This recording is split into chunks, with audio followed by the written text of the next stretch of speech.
আচ্ছা ঠিক আছে, চলো বিয়েটা আগে শেষ করি, তারপর না হয় দেখবো আব্দুলের সঙ্গে কি করতে হবে। ঠিক আছে রাজ, তুমি নিচে যাও, আমি মণ্ডপে আসছি। আমার নাগার্জুনের হত্যাকারীদের একজন আব্দুল, আজ তোর জীবনের শেষ রাত হবে, শেষ রাত। রাজ ওই নাগকে মারার সত্যিটা জানতে পারলো কি করে? যদি ও আমার সত্যিটা জানে, তার মানে মনোহর আর বিকাশের কথাটাও জানতো। এরকম নয় তো যে এদের দুজনকেও রাজই মেরেছে। আর এখন এখন আমার পালা।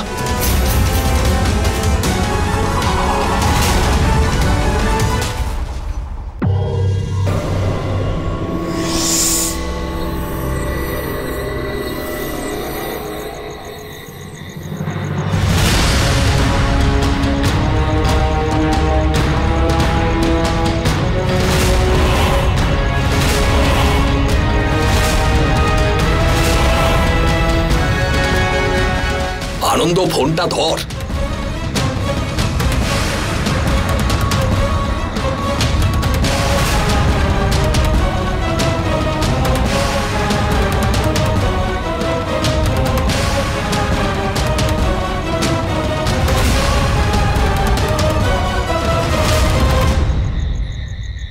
প্রথমে মোহিনী, তারপর বিকাশ, এবারে পঞ্চশীল বাবা।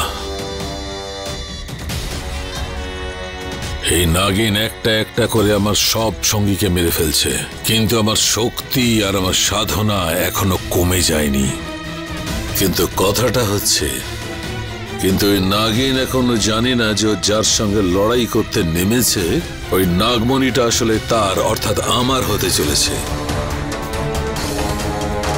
জয়ী তো আমিই হব।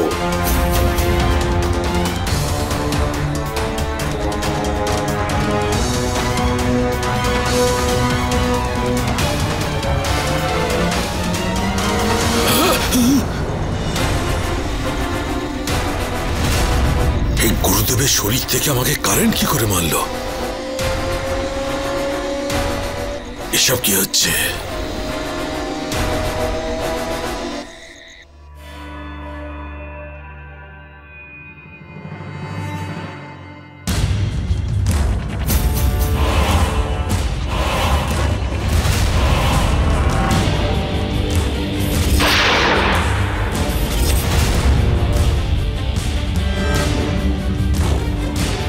তোর সর্বনাশের দিন শুরু, তুই আর বাঁচবি না। আমায় আগে এর কাছ থেকে সবটা জানতে হবে। ও আবার নাগিনকে সবকিছু বলে দেয়নি তো। এবার আমি ওর থেকে সত্যিটা বের করব।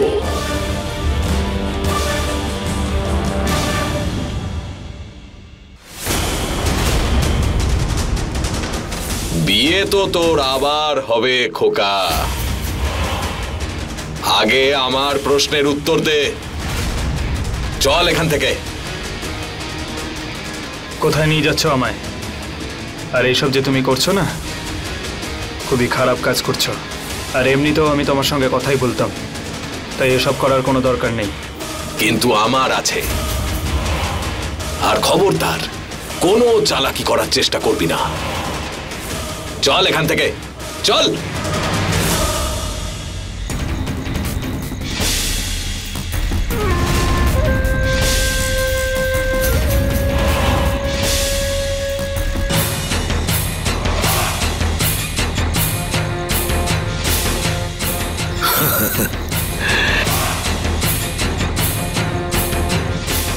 এবারে নাগিনের সঙ্গে লড়তে আমি সম্পূর্ণভাবে তৈরি। চলে আয়।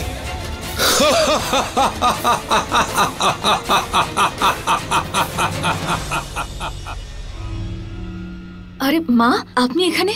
হে ভগবান, আন্টি সাবধানে।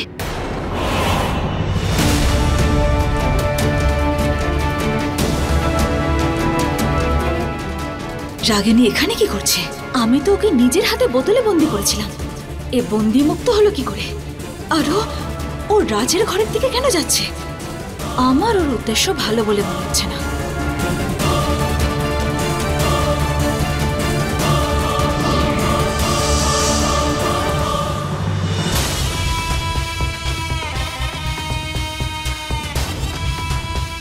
এই নন্দিনী ভাবেটা কি, যে ও আমায় বন্দি করে নেবে আর আমি হার মেনে নেব?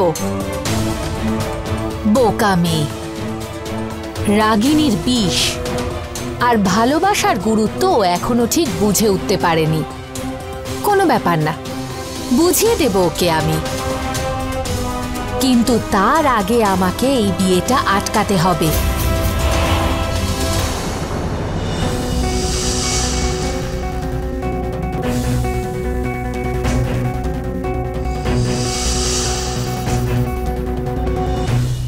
এই শিবানী প্রত্যেকবার আমার রাস্তার কাটা হয়ে আমার সামনে চলে আসে।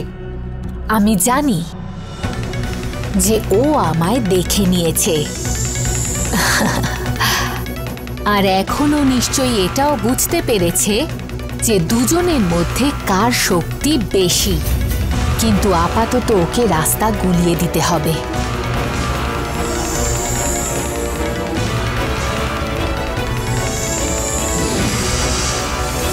ও কোথায় যাওয়ার চেষ্টা করছে? এই নিন জল খান।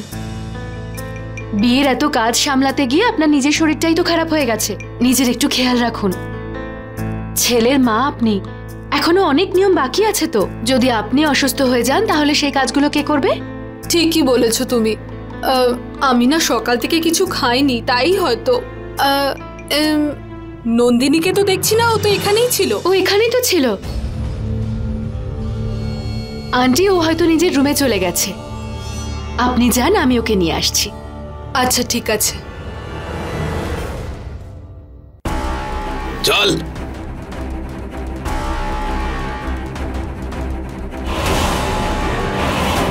কেন এনেছো আমাকে এখানে?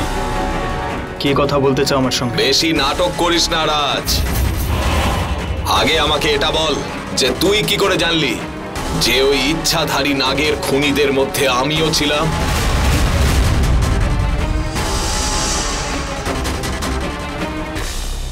আমি জানি না আপনি কি বলছেন। নিজেকে বেশি চালাক ভাবার চেষ্টা করিস না। ওই নাগিনকেও তো তুই ভালো করে চিনিস। বল বল, তুই এক এক করে আমাদের কথা কি করে জানতে পারলি?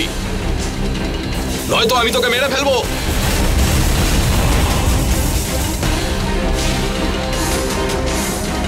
তার মানে রাজের আব্দুলের মুখ মনে পড়েছে। চলো ঠিক আছে, যখন তুমি আমাকে বলেই দিয়েছো যে ওই ইচ্ছাধারী নাগকে তুমিও হত্যা করেছিলে,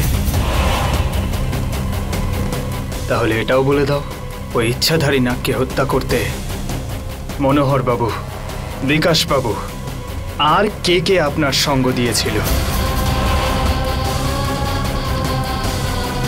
আর ওই নাগমণিটাই বা কোথায়? আমি তোকে এসব বলবো কেন?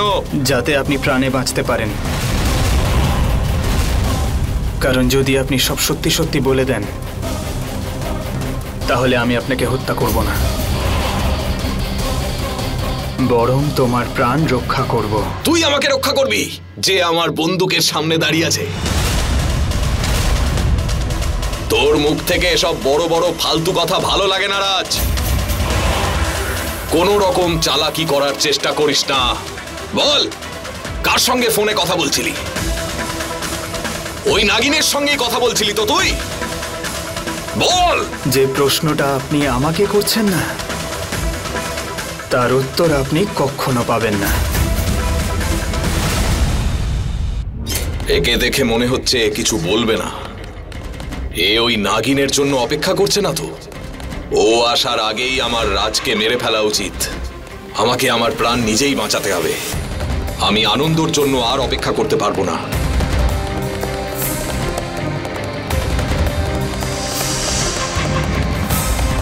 তুই সে যার কারণে ওই নাগিন আমাদের কথা জানতে পেরে গেছে। যখন তুই থাকবি না তখন ও আর কিছু জানতে পারবে না। এবার তুই মরার জন্য প্রস্তুত হ রাজ।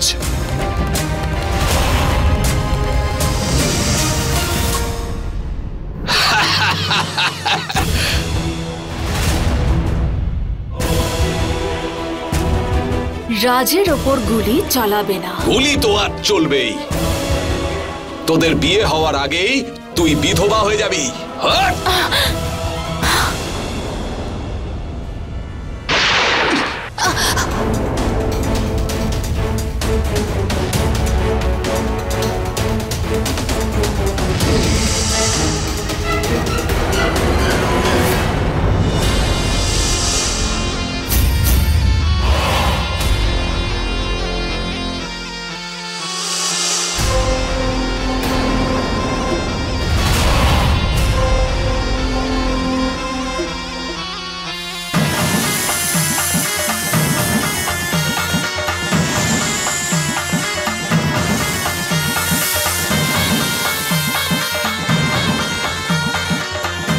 নন্দিনী একজন ইচ্ছাধারী নাগিন?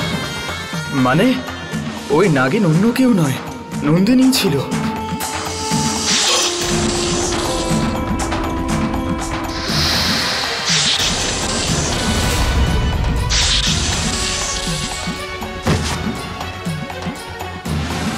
তোর মতো পাপীদের বিনাশ এভাবেই হয়। মহাদেবের দরবারে দেরি করে হলেও সুবিচার ঠিকই হয়।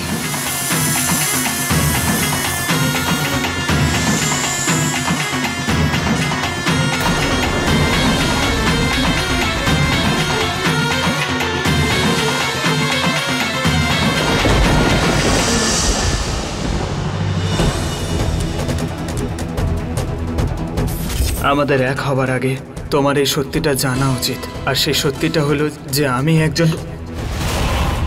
তোমার ভেতরে সত্যিটা খুব ভালো করে জানি। নন্দিনী এত বড় সত্যি লুকিয়েছিল।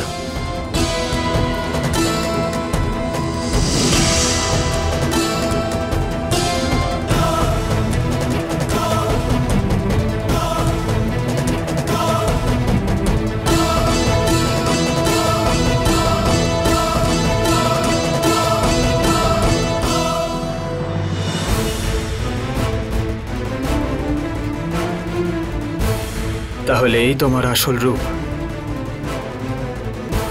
নাগিন, এক ইচ্ছাধারী নাগিন।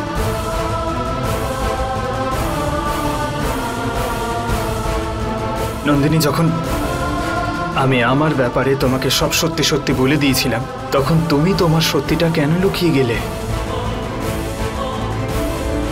কেন? রাজ, আমি তোমাকে সবকিছু। নন্দিনী,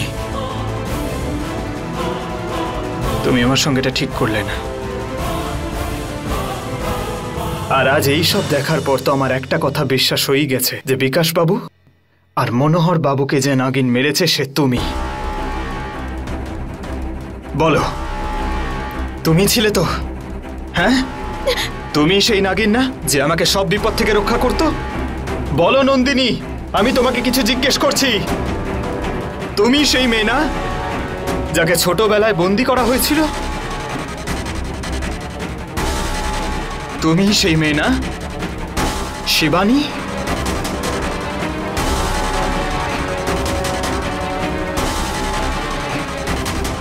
বলো নন্দিনী, আমি তোমায় কিছু জিজ্ঞেস করছি। আর ওই রাতে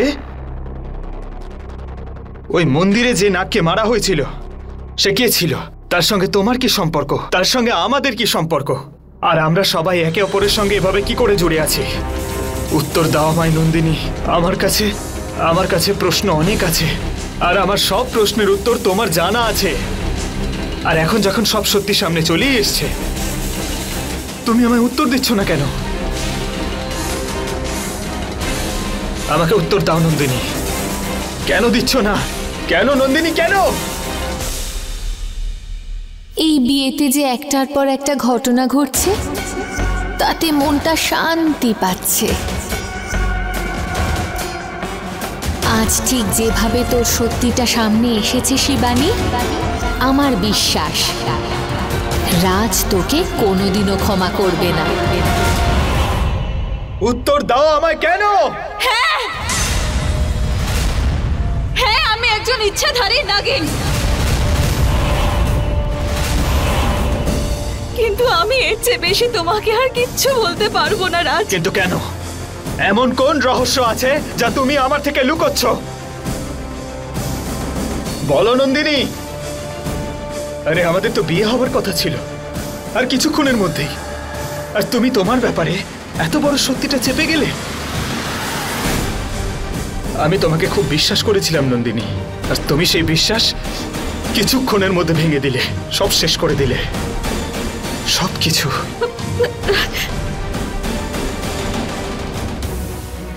আমি তোমাকে তোমার ভালোর জন্য কিচ্ছু বলতে পারছি না। আমি কিছু বললে তোমার বিপদ আরো বেড়ে যাবে। আমি খুব অসহায় রাজ। এই যে তুমি চুপ করে আছো না, এটা আমাকে এটা ভাবতে বাধ্য করছে যে তুমি এই আমার সঙ্গে ভালোবাসার নাটকটা করেছো না, সেটা এই জন্য করেছো যাতে তুমি এক এক করে ওই খুনিদেরকে খুঁজে বার করতে পারো। না রাজ, তুমি ভুল বুঝছো। আমি তোমাকে সত্যি খুব ভালোবাসি। আমায় ক্ষমা করো নন্দিনী,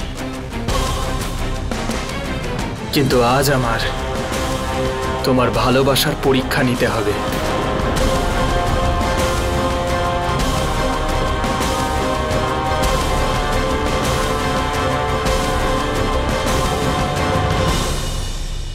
সবকিছু সত্যি বলবে। ওই মন্দিরের সঙ্গে তোমার কি সম্পর্ক? ওই নাগের সঙ্গে তোমার কি সম্পর্ক? বলো নন্দিনী, উত্তর দাও আমায়।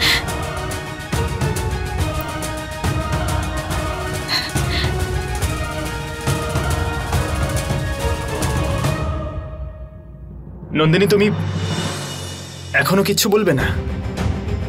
এখানে আমাদের ভালোবাসা, আমাদের সম্পর্ক সব এর উপর নির্ভর করছে, তবুও তুমি চুপ করে আছো। ঠিক আছে নন্দিনী, যদি তুমি এইটাই চাও তাহলে এটাই হোক। তুমি জানো আজ আমার কেমন মনে হচ্ছে? আমার মনে হচ্ছে জানো, আমি তোমার হাতের কোনো পুতুল ছিলাম। তুমি যেভাবে আমায় নাচিয়েছো আমি সেভাবে নেচেছি, কিন্তু আমার চোখ যখন খুলে গেছে তখন আমার সমস্যা আছে। আমার সমস্যা আছে এই বিয়েতে।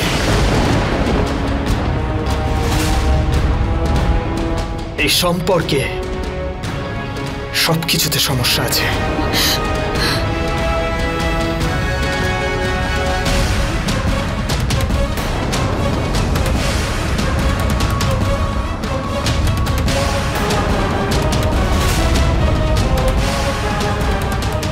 রাজ, রাজ আমার কথা শোনো রাজ।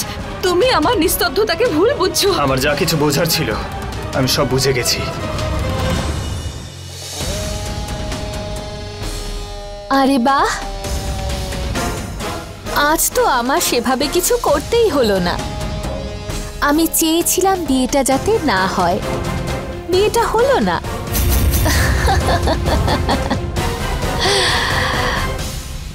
পাখিটা শেষে ফাঁদে পড়েছে, ওকে খেতে দাও আর খেয়াল রাখো যেন কেউ কিছু জানতে না পারে। জামাইবাবু, আমি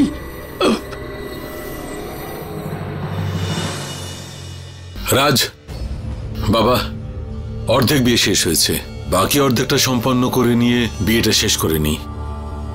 এমনিতেই সময় চলে যাচ্ছে। বড় মালিক, এই বিয়ে আর হবে না।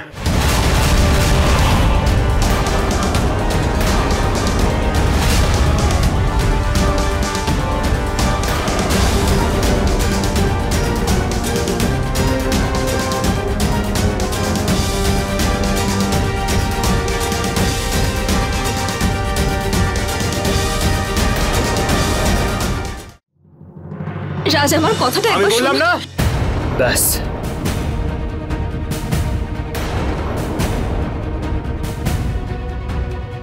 বাবা, কি হয়েছে? কি তুই কেন নন্দিনীর সাথে এরকম করছিস? দেখ, কোনো সমস্যা হয়ে থাকলে নিজেদের মধ্যে কথা বলে নে। এভাবে সম্পর্ক কেন ভাঙছিস তুই? লক্ষণ, রাজ যখন না বলছে তখন এর পেছনে নিশ্চয়ই কোনো কারণ আছে। কি ব্যাপার বাবা, আমাকে বলো।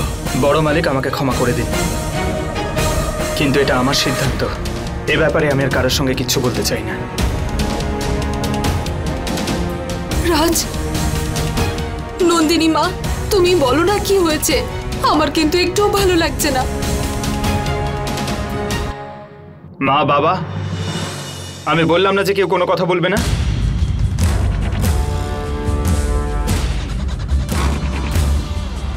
বাবা শোন,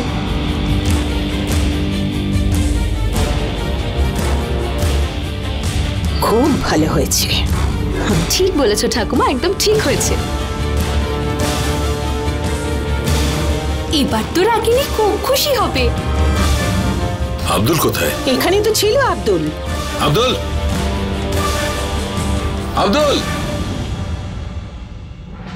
নন্দিনী, কি হলো? রাজ হঠাৎ করে এরকম সিদ্ধান্ত কেন? সেসব আমি তোমাকে পরে বলছি। আগে তোমাকে আমার একটা কাজ করতে হবে।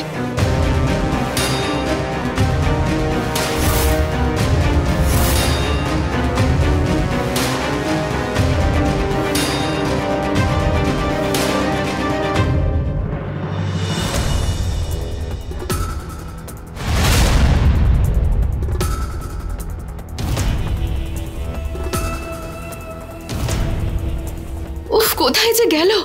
আব্দুলের বডিটা কোথায় গেল? নন্দিনী তো এখানেই বলেছিল আছে।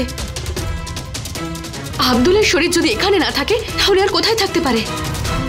আব্দুলের মৃত্যুর ব্যাপারে আমরা তিনজন ছাড়া আর কে জানতে পারে?